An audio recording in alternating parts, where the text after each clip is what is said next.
Hoy, queridos amigos, vinimos a compartirles la preciosa palabra de nuestro Dios.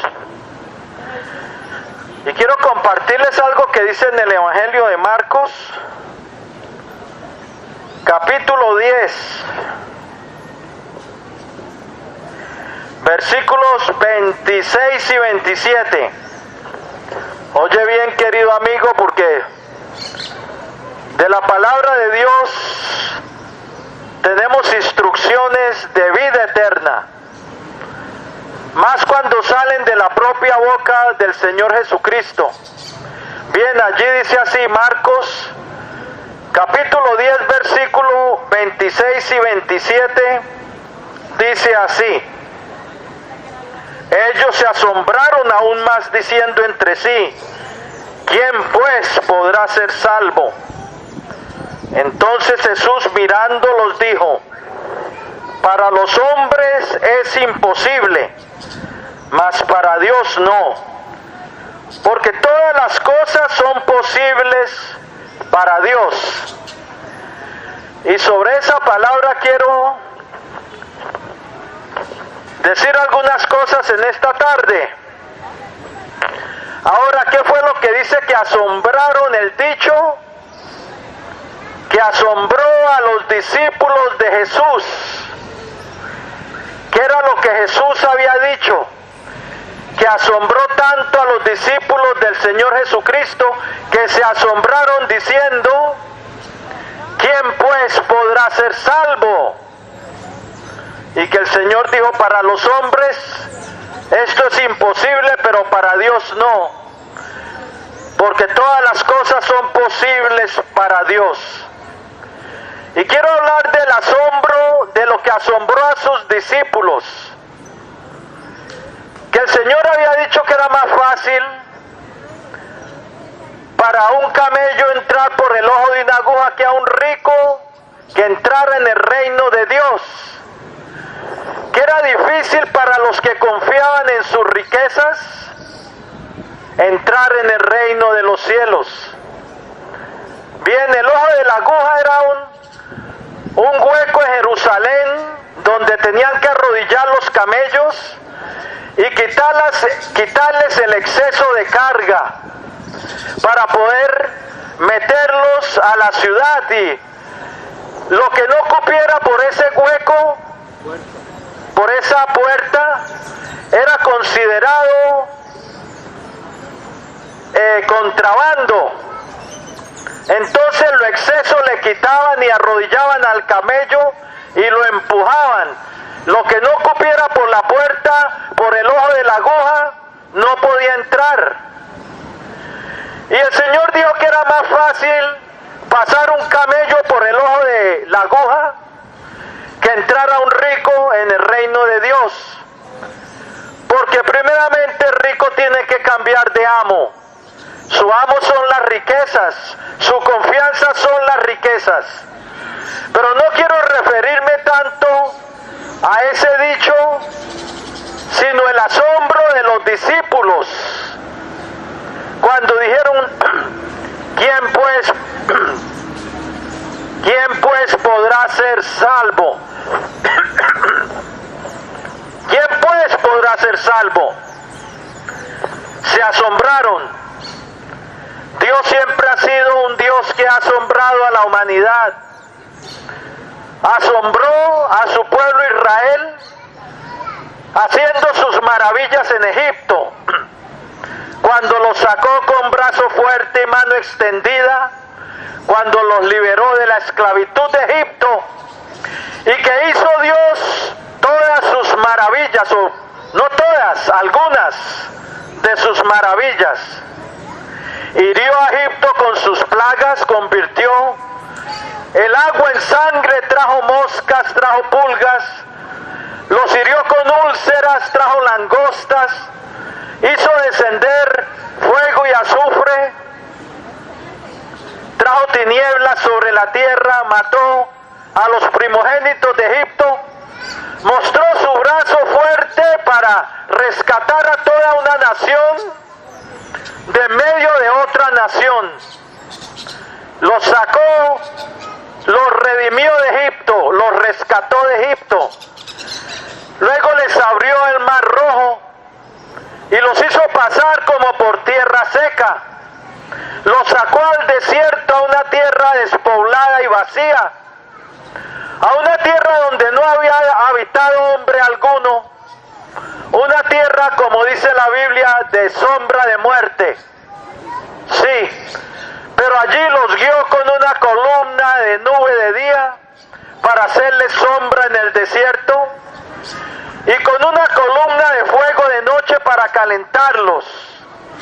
Allí en el desierto les abrió las puertas de los cielos y les dio a comer maná del cielo, trigo del cielo les dio a comer, dice la Biblia. Les abrió también las puertas de los cielos y hizo llover sobre ellos carne como polvo. Trajo codornices alrededor de su campamento, les hizo llover codornices alrededor de su campamento y de sus tiendas. Y así Él asombró a su pueblo, porque Dios siempre ha sido un Dios que asombra con sus maravillas. Sí, y cuando Jesús se encarnó y se hizo hombre, el Hijo del Dios viviente, el Hijo del Dios santo, el Rey de reyes y Señor de señores, también vino asombrando con sus maravillas. Los mudos hablaban, los cojos eran sanados, los mancos también, los paralíticos se levantaban y caminaban, los muertos resucitaban, asombraba con sus maravillas, de tal manera que la gente decía: nunca se ha visto cosa semejante en Israel, y glorificaban al Dios de los cielos. No solamente glorificaba con sus obras, con sus maravillas que hacía, sino con las palabras de su boca, con su sabiduría. De tal manera que aún en Nazaret, en el pueblo que se crió, decían: ¿de dónde tiene esta sabiduría y estos milagros? ¿No es este el hijo del carpintero? ¿No se llama su madre María y sus hermanos Jacobo, José, Simón y Judas? ¿No están aquí sus hermanas con nosotros? ¿De dónde pues tiene esta sabiduría? Se asombraban de la sabiduría del Señor. El Señor asombraba con sus milagros, con su sabiduría, aún asombraba con las respuestas de su boca. Como cuando le vinieron a presentar, a tentarlo y a hacerlo caer en una trampa, a poner a los judíos en contra de él, que le trajeron la moneda del tributo y le dijeron: ¿es lícito dar tributo a César o no? ¿Y qué respondió? Hipócritas, ¿por qué me tentáis? Mostradme la moneda del tributo. Y ellos le presentaron un denario y les dijo: ¿de quién es esta imagen e inscripción? Le dijeron: de César. Y les dijo: dad pues a César lo que es de César y a Dios lo que es de Dios. Y los asombraba con las respuestas de su boca. Es que el Señor siempre asombró cuando estuvo aquí en la tierra. Asombró con las palabras de su boca, asombró con sus hechos, pero ahora asombra a los discípulos con lo que dice: más fácil es pasar un camello por el ojo de una aguja que entrar un rico en el reino de Dios.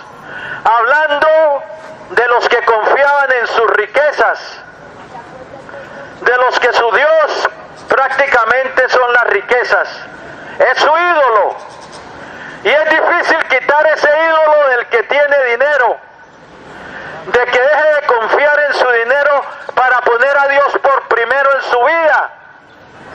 Pero me quiero referir a esa pregunta de los discípulos, o a esa exclamación más bien, que dijeron: ¿quién pues podrá ser salvo? Una exclamación de los discípulos.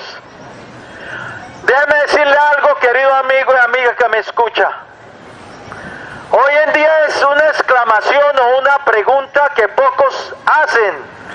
Eso como que ya no es de interés público.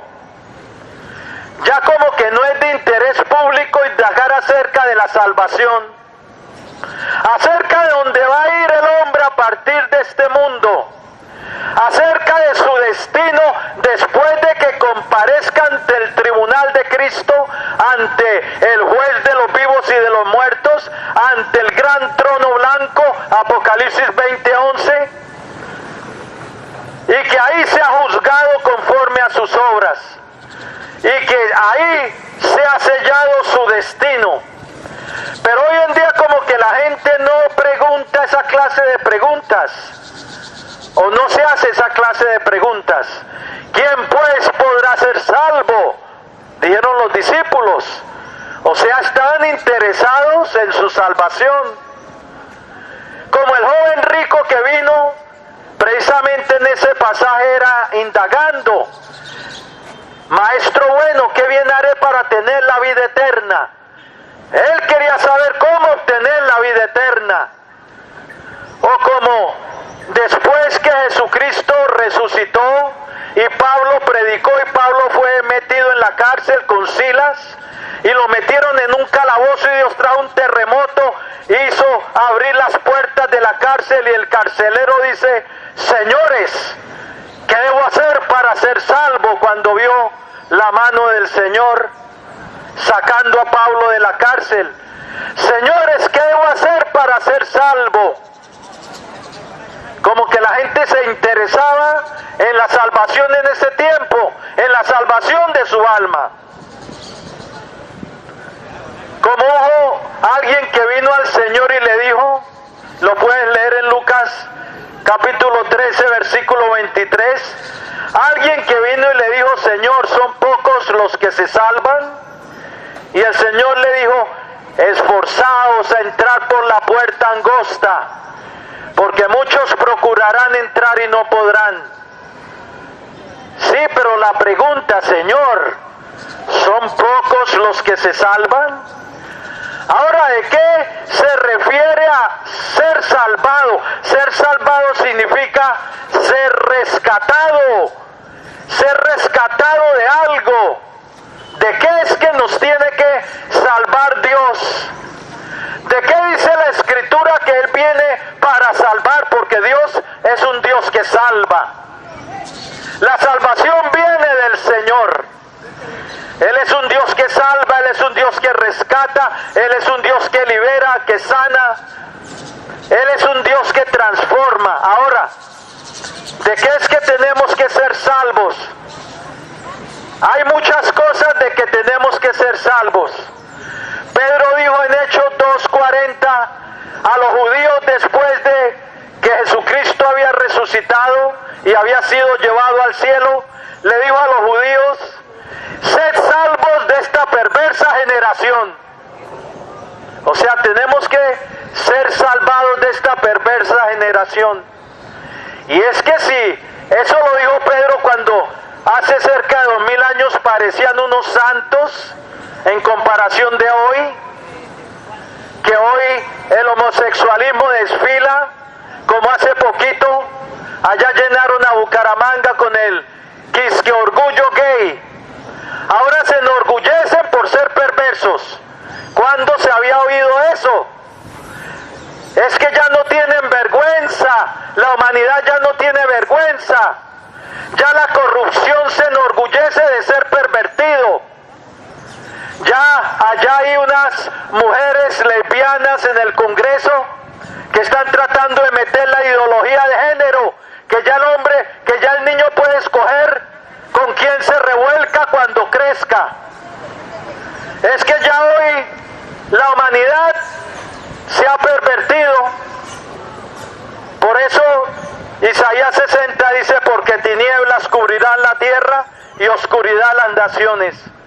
Estamos en la época más oscura de la humanidad, cuando el pervertido se enorgullece de ser pervertido, cuando ya el adúltero relincha tras la mujer de su prójimo, cuando cuando ya la humanidad abraza el engaño, el engaño político, el engaño religioso, abraza el engaño, cuando tiran como con arco y flecha mentiras cada día. Sé salvos de esta perversa generación, dijo Pedro. Si eso lo dijo hace cerca de 2000 años, ¿qué no habría dicho hoy en día?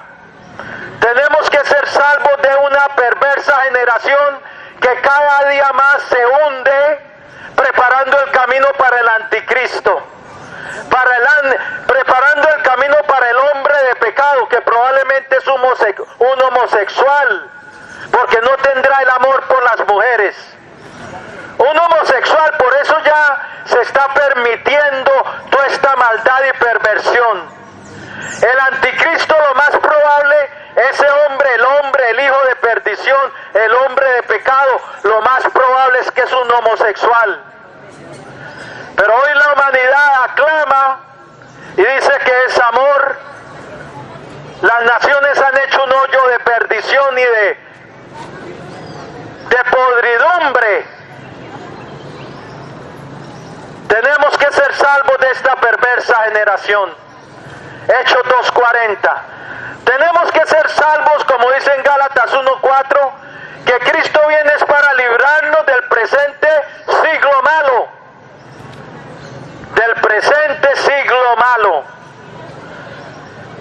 Colosenses 1:13 dice de la potestad de las tinieblas, que cuando el hombre se convierte a Dios, Dios lo traslada de la potestad de las tinieblas, lo saca y lo pone en el reino de su amado Hijo. Tenemos que ser salvos de la potestad de las tinieblas que ha cubierto esta tierra. ¿De qué tenemos que ser salvos? Del lazo del cazador.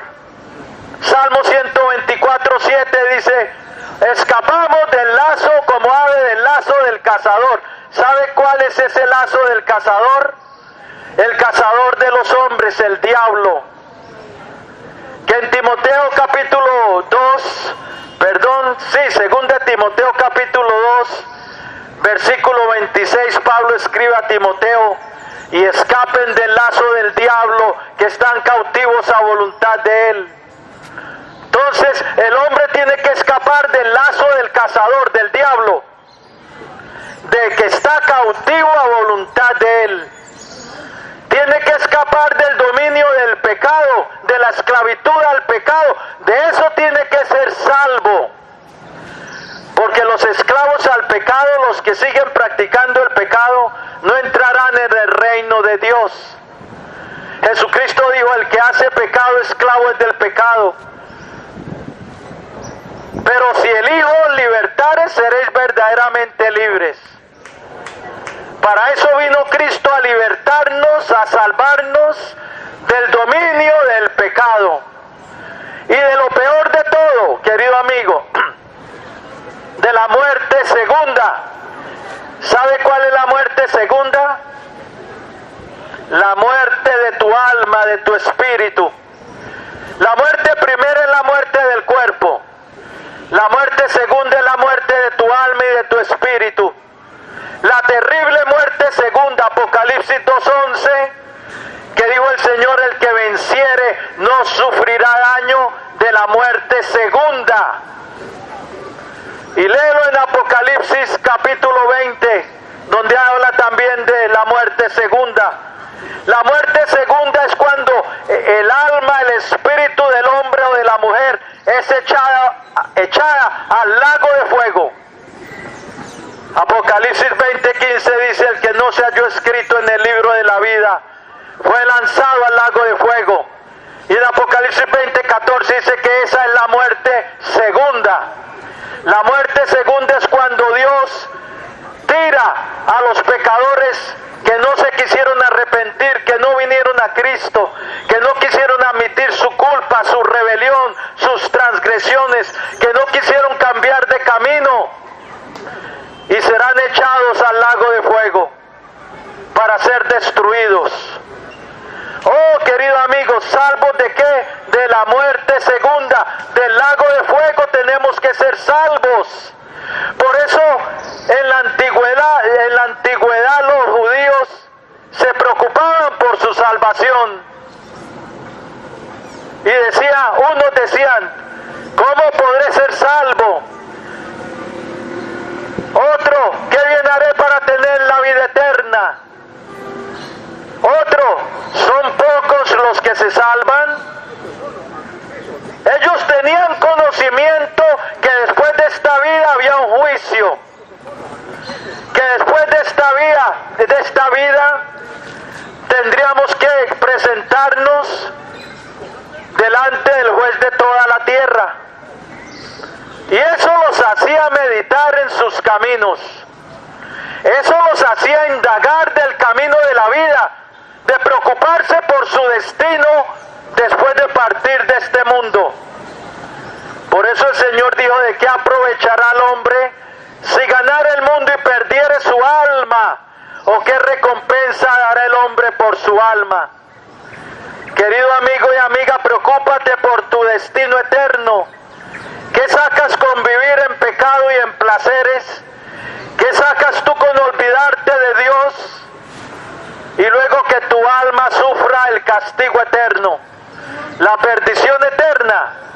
Esto solamente es como un soplo, como una sombra que viene, como la nube que aparece por la mañana y luego se desvanece, como la hierba que crece y es cortada. Nuestra vida terrenal es solo como un pensamiento en comparación de la eternidad.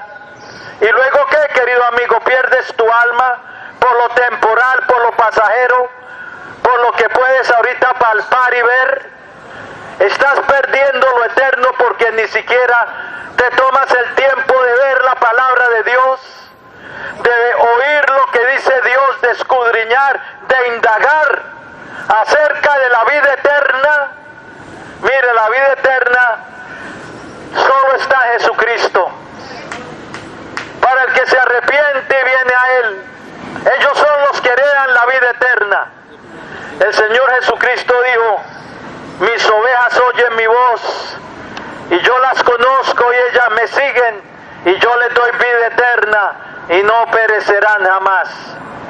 La vida eterna está en Jesús. 1 Juan 5:12 dice, el que tiene al Hijo de Dios tiene la vida, hablando de la vida eterna. El que no tiene al Hijo de Dios no tiene la vida. El asombro de los discípulos cuando dijeron, ¿quién pues podrá ser salvo? La respuesta es, el que se arrepiente, abandona su maldad y su pecado y se entrega a Cristo para obedecerle, para seguirle en este mundo, para andar con Él en esta tierra contaminada por el pecado, para andar con Él en la luz, siguiéndole fielmente. Ese es el que va a ser salvo. Los demás no tienen esperanza. Tú quieres la vida eterna, sigue a Jesús. Tú quieres el perdón, sigue a Jesucristo. Tú quieres heredar lo venidero, oye sus palabras. ¿Qué pide el Señor de ti? Sino que escuches su voz, que oigas su palabra, que obedezcas a su palabra, que le temas y te apartes del mal y que lo ames sobre todas las cosas, sobre tu familia, sobre tu trabajo, sobre el dinero, sobre todo. Ponlo a Él en el primer lugar. Entrega tu vida a Él, obedécele, camina con Él. Aunque hayan pruebas y tempestades, tú camina con Cristo, que Él no te va a dejar ni te va a desamparar. Él te dará su perdón si tú vienes y le pides a Él perdón con un corazón arrepentido. Él te dará la vida eterna, Él te levantará, Él te transformará, Él te perdonará. Porque solo en Él está el perdón de los pecados y la vida eterna. La Biblia nos dice, la sangre de Jesucristo su Hijo nos limpia de todo pecado. Es la sangre la que nos limpia, la sangre aplicada por la fe, la sangre del pacto eterno, la sangre de nuestra eterna redención, la sangre que nos limpia para entrar en el Dios. No es irte a confesar ante un hombre, es pedir a Cristo perdón, pedirle al Dios Santo. No necesitas a un hombre. Esto es falso.